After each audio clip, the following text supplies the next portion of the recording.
आइए बच्चों, आप समझते हैं डिस्प्लेसमेंट करंट को। डिस्प्लेसमेंट क्या होता है, इसका कैसे डिस्प्लेसमेंट करंट आता है, इसका डेरिवेशन वगैरह हम करने वाले। तो फर्स्ट पहले समझते हैं डिस्प्लेसमेंट करंट होता क्या है।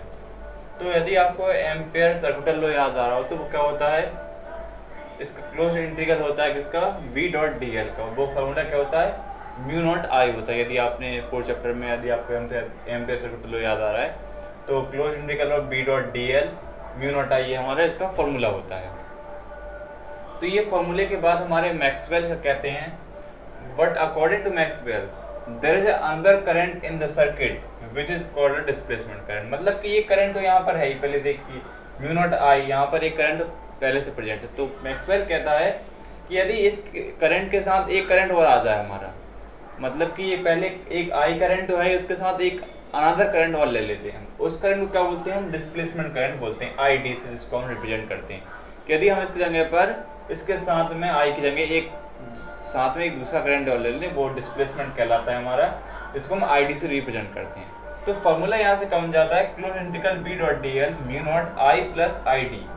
जो डिस्प्लेसमेंट करंट होता है, मतलब पहले हमारा करंट था उसके साथ में एक अनदर करंट हमने और ले लिया, तब हमारा ये डिस्प्लेसमेंट करंट ये आया जो आईडी वाला करंट था।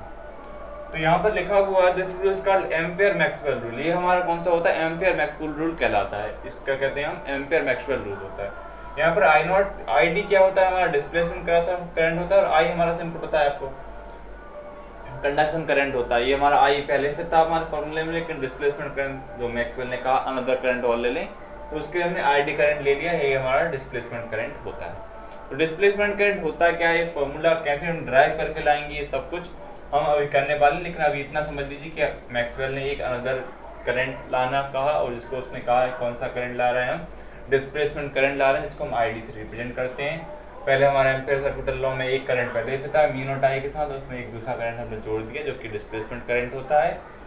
वहाँ पर हमारी जो आईडी होती है वो डिस्प्लेसमेंट करंट होता है, आई वो मतलब कौन सा होता है, कंडक्शन करंट होता है। तो म्यू नॉट हमारा साथ में था, वो म्यू नॉट वहाँ पर लिखा हुआ है। तो ये हमारा डिस्प्लेसमेंट करंट का भी बेसिक है। उसके बाद हम डिस्प्लेसमेंट करंट को ही समझेंगे, उसके बाद जो डेरिवेशन है वो हम यहाँ पर करेंगे। उसके बाद यहाँ पर इसकी वैल्यू पुट होगी, तो ये आप याद करके लिख लीजिएगा, ये आप इतना नोट ही कर लीजिएगा।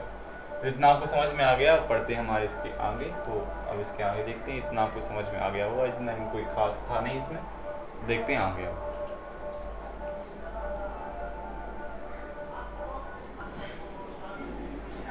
आइए बच्चों, हम डिस्प्लेसमेंट करंट जो हम देख रहे थे उस वो ही क्या होता है वो देखते हैं, उसके बाद जो डेरिवेशन छोटा सा वो करेंगे।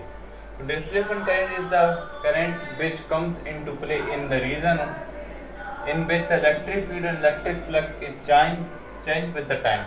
मतलब जो डिस्प्लेसमेंट करंट होता है वो हमारा मतलब प्ले, मतलब कि कब हमारा जो हमारा डिस्प्लेसमेंट कब आता है हमारा, जब हमारा इलेक्ट्रिक फील्ड होता है, इलेक्ट्रिक फील्ड और इलेक्ट्रिक फ्लक्स होते हैं, वो कैसे के साथ टाइम के साथ हमारे चेंज करते हैं, तब हमारा डिस्प्लेसमेंट करंट वर्क में आता है। मतलब डिस्प्लेसमेंट करंट कब आता है, जब हमारे इलेक्ट्रिक फील्ड इलेक्ट्रिक फ्लक्स होते हैं वो क्या टाइम के साथ चेंज कर रहा होता है, तो तब हमारा डिस्प्लेसमेंट करंट हमारा वर्क में आता है, मतलब रीजन में आता है, प्ले मतलब वर्क में जब आने लगता है, तो तब हमारा डिस्प्लेसमेंट करंट वर्क में आता है। तो कैसे आता है, मतलब कि हमारे यहाँ पर फ्लक्स चेंज कर रहा है टाइम के साथ। तो आपको पता है फ्लक्स का फॉर्मूला, मतलब फाई का फॉर्मूला क्या होता है हमारा, Q अपॉन एप्सिलॉन नॉट होता है। मतलब कि यहाँ पर क्या हो रहा है, फ्लक्स चेंज हो रहा है, तो फ्लक्स का फॉर्मूला हम रख दिया, Q is equal to epsilon, Q upon epsilon naught होता है, phi is equal to Q upon epsilon naught, ये हमारा फॉर्मूला होता है, फर्स्ट चैप्टर से आपको याद होगा। तो यहाँ पर हमारा फ्लक्स चेंज कर रहा है किसके साथ, टाइम के साथ। तो हम क्या करेंगे, इसका डिफरेंशिएशन कर देंगे किसके रिस्पेक्ट में, टाइम के रिस्पेक्ट में। तो यहाँ पर लिख देंगे हम, क्योंकि हमारा टाइम के रिस्पेक्ट में चेंज हो रहा है, तो यहाँ पर लिखेंगे हम इसका कर रहे हैं, डिफरेंशिएट कर रहे हैं हम विथ रिस्पेक्ट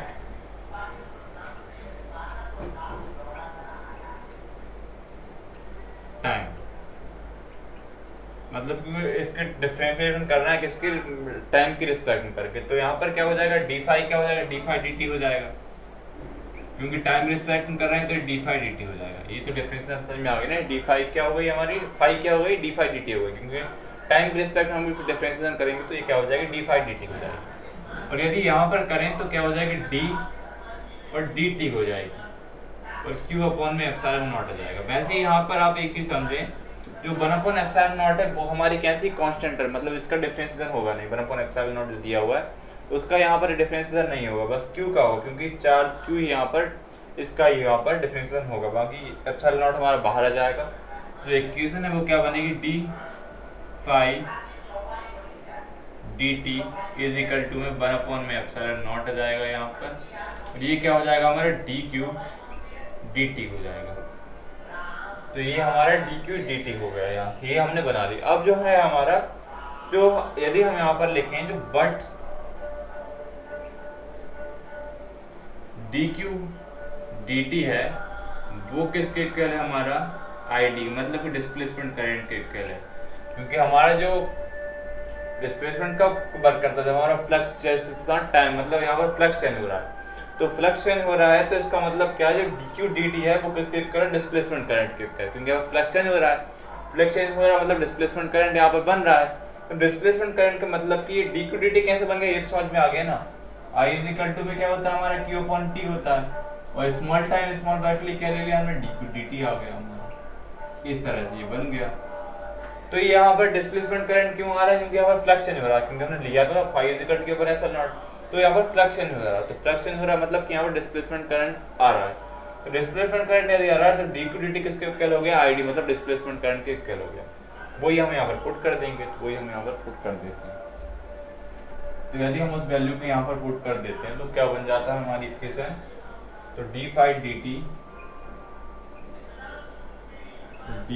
टी किसके इक्वल हो जाएगा हमारा 1/ε0 यहाँ पर दिया हुआ है, और यहाँ पर क्या आ जाएगा आई डी और आ जाएगा, मतलब डिस्प्लेसमेंट करंट, ये क्या डी क्यू डी टी इसमें आई डी में चेंज हो गया, तो ये यहाँ पर लिख दिया। अब क्या करेंगे, यहाँ से हम आई डी की वैल्यू फाइंड कर लेंगे, मतलब डिस्प्लेसमेंट करंट की वैल्यू फाइंड कर लेंगे। तो यदि हम यहाँ से आई डी की वैल्यू फाइंड करें तो ये 1/ε0 है, अपॉन में है, तो यहाँ पर ये इस तरह से आ जाएगा ε0 D phi D T upon में क्या जाएगा डी टी आ जाएगा, और ये आई डी यहाँ पर है। तो यदि हम इसको इस तरह से लिख दें, आई डी को इस तरफ लिख देते हैं, और ई नॉट आ जाएगा यहाँ पर, और डी फाई डी टी आ जाएगा।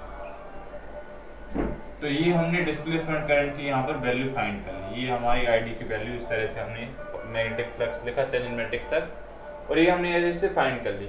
अब जो फॉर्मूला हमने वहाँ पर लिखा था, यदि उस आई डी की वैल्यू को हम उस फॉर्मूले में पुट कर दें, क्या लिखा था हमने, क्लोज इंटीग्रल था किसका, बी डॉट डी एल का, वो क्या था हमारा म्यू नॉट था, अंदर क्या था, एक तो हमारा आई था और एक क्या था हमारा आई डी, मतलब डिस्प्लेसमेंट करंट था।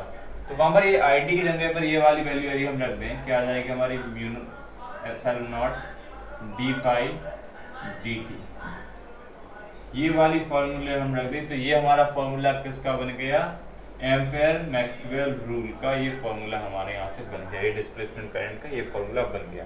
ये आईडी वहाँ पर था, आईडी की जगह पर ये वैल्यू पुट कर दिया phi naught D phi D T.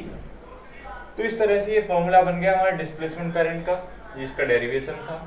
तो समझ में आपको आ गया होगा पूरा कि आईडी की जगह लास्ट में हमने फॉर्मूला अभी लिखा था कुछ देर पहले, उसकी जगह पर आईडी की वैल्यू पुट कर दी जो हमने यहाँ से फाइंड की, ये डिफरेंशिएशन करके इसका इस तरह से हमने इसको कर लिया। तो समझ में आपको आ गया होगा। तो इजी टॉपिक था, मिलते हैं अगली वीडियो में। Thank you for watching this video, thank you.